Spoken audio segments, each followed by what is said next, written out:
What's up, motherfuckers? Woodrow here, and welcome to another wonderful episode of Words from Woody Woo, Take 11. Let's go ahead and get this motherfucking shit started. We'll start it out with some world news. It was released that Stone Cold Steve Austin is releasing his own beverage. I don't know what you guys are thinking, but do you guys really think it would be soda or water? Hell nah.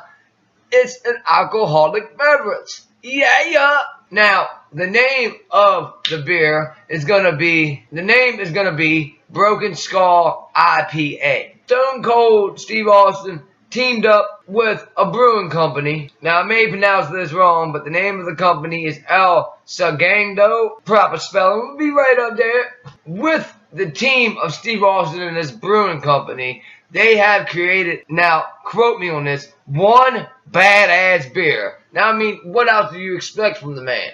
I mean, it's Steve Austin. Of course he's going to release a badass beer.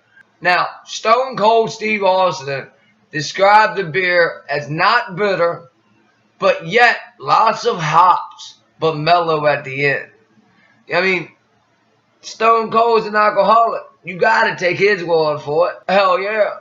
And, I got some bad news when it comes to fans of Steve Austin that wants to try this beer.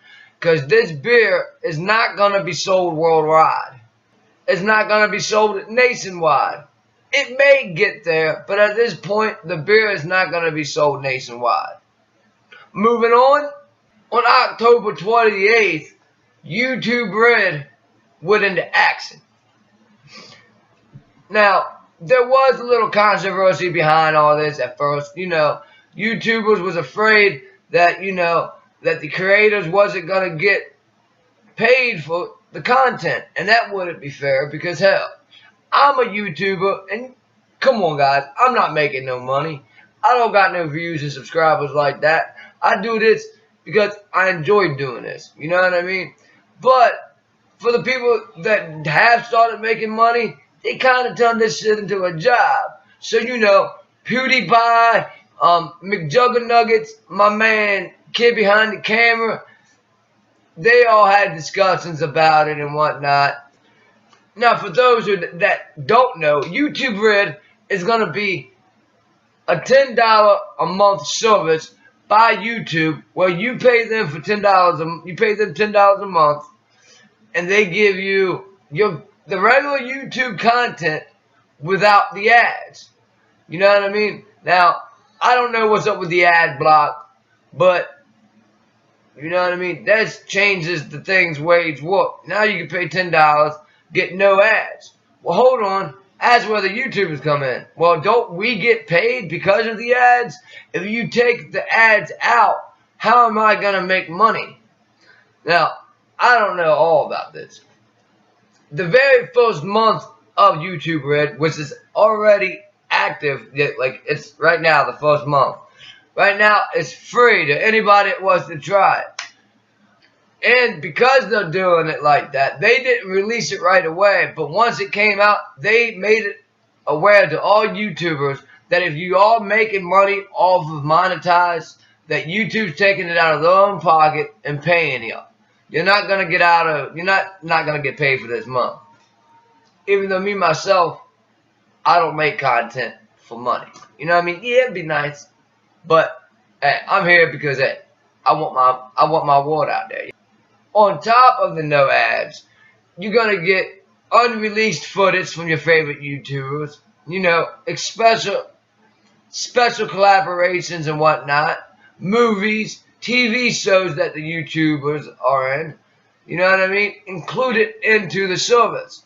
So you're not only getting no ads, you're getting bonus shit that us regular people that don't pay $10 a month won't get.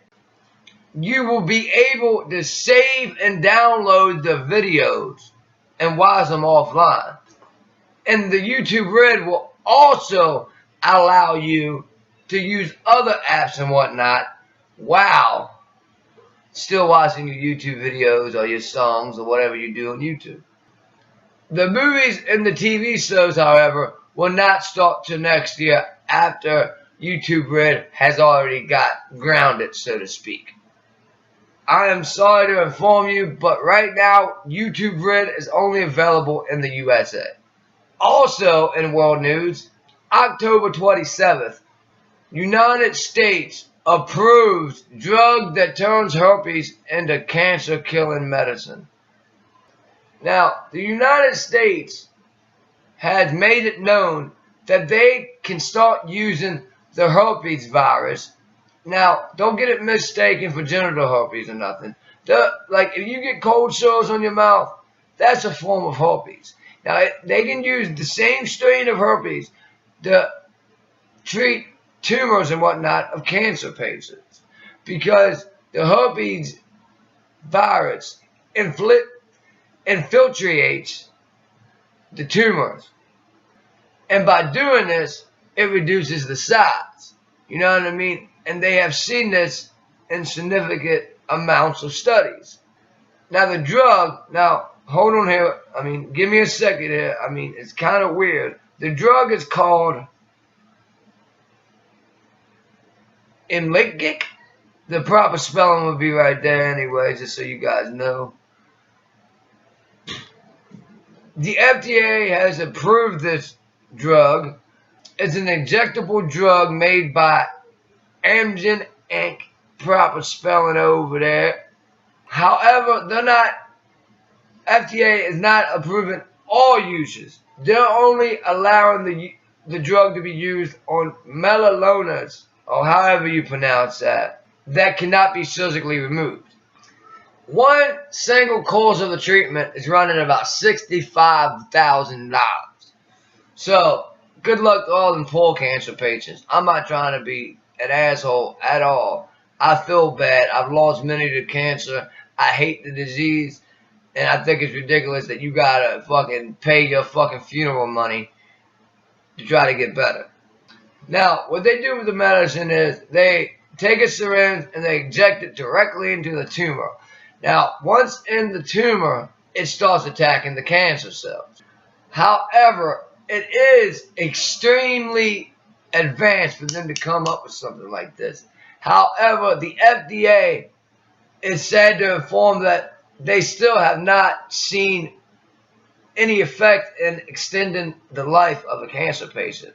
So, they'll still basically, God's coming and taking them still at the same time they would rather they'd have the operation or not, is what the FDA is saying.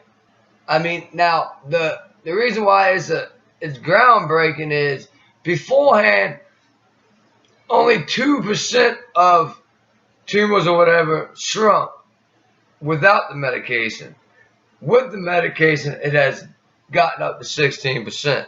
So, if we're that far now, just imagine the growth. Moving on over to local news. Hungry? Come to this restaurant and try some roadkill. Over here in a small town in Vermont of the name of Burlington, a local restaurant is offering a meal, right? A $75 meal.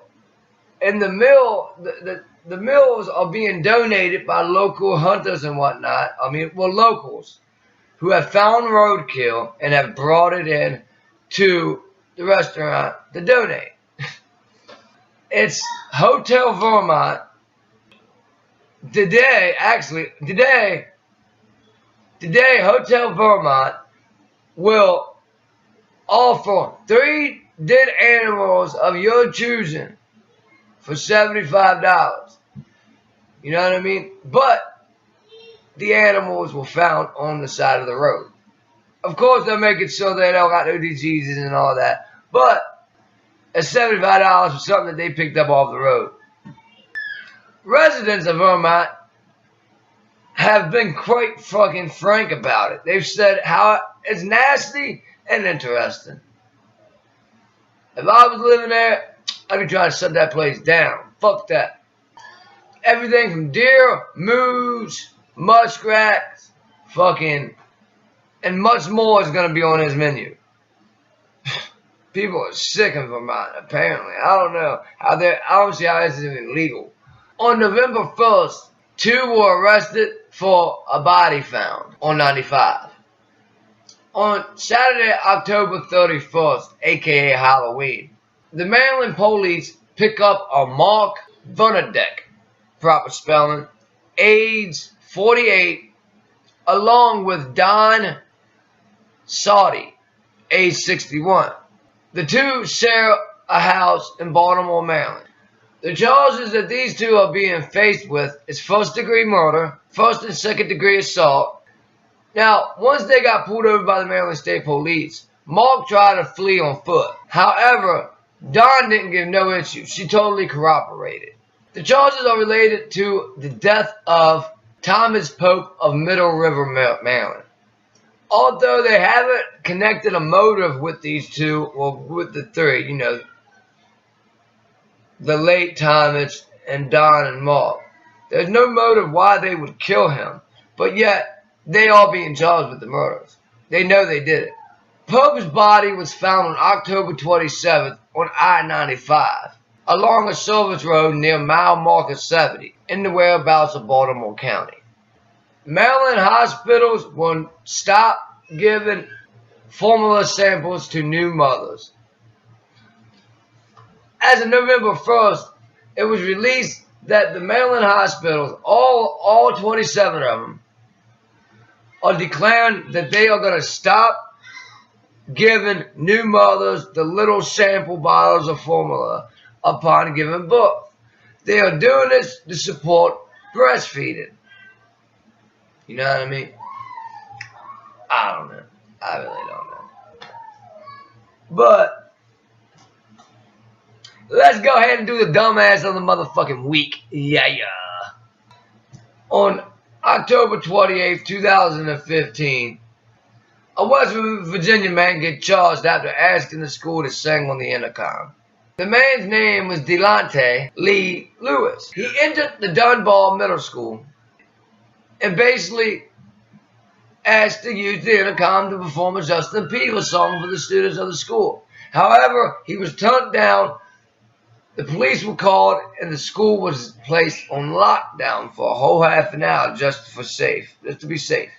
When the police arrived and arrested him, he had a small portion of marijuana on him,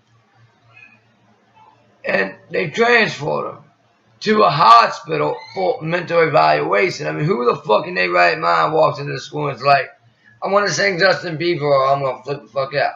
I mean, so they sent him to a hospital for a mental evaluation. Well, upon being released, he walks out of the hospital because they didn't find no mental shit wrong with him. And he goes back to another school. He went to the Kitty College daycare and then did the same exact thing. Demanded to sing Justin Bieber songs over the intercom. The lady at this school politely asked him to leave. He then refused, made a little scene, so she was forced to call the police. The police arrived where he was there, cussing and making a scene, cussing in front of kids, cussing in front of parents, doing all that dumb shit. So the police arrest him and drop him back off at the same mental hospital. They should have just locked him up. I mean, that hospital's going to release him. Man kills friend due to zombie fears. On October 28th, in New Mexico, a pair of friends are chilling in the house. Chilling, you know what I mean? They're just chilling, doing the whole homeboy thing in New Mexico. Damon Perry, the assailant, he was chilling in his house all day long, binge watching The Walking Dead. Now, you guys know The Walking Dead. You guys know the whole zombie craze going on in the United States right now. So, he's binge watching The Walking Dead. He's there watching it, tipping back malt liquor, having a good time. For some reason or another, Perry swears to God that during this, his friend tried to attack him by biting him. Zombie-like, rah! You know what I mean? So once he was bit, Perry knew he was infected. I mean, he knew it. I mean, he just got bit. So then he started to defend himself with his hands, knives, electric guitars, and even the goddamn microwave. After attacking and beating the shit out of the zombie that just bit him, he fled outside where he seen a woman. He ended up chasing that woman and making her lock herself into an apartment at knife point. I mean, Perry is the only one that realizes the Walking Dead is upon us at this point. You know what I mean? Two maintenance men had to restrain Perry. They were still restraining Perry when the police pulled up. Perry's currently being held at the Cibola County Detention Center. And right now, he has no lawyers. You know what I mean? That was the dumbass of the week, motherfucker. I mean, I don't know. Maybe you just didn't like your friend, dude. But nobody's going to believe that you fucking actually seen a zombie. Anyway, that's going to wrap up Take 11. You know what I mean? I wish y'all would give me some more feedback here, because the more I get from y'all, the more I can entertain y'all. You know what I mean? Anyway, Woody Woo's out of here, though. Before I leave, though, I want to sit there and let you guys know I got a new series coming out. It's going to be called Woody Woo's Serious Set Downs. You know what I mean? We can talk about serious issues, like one topic type shit on each video. So, tell me what y'all think about that. Leave something down in the comments. You know what I mean? Be nice. Be kind. I love you, motherfuckers.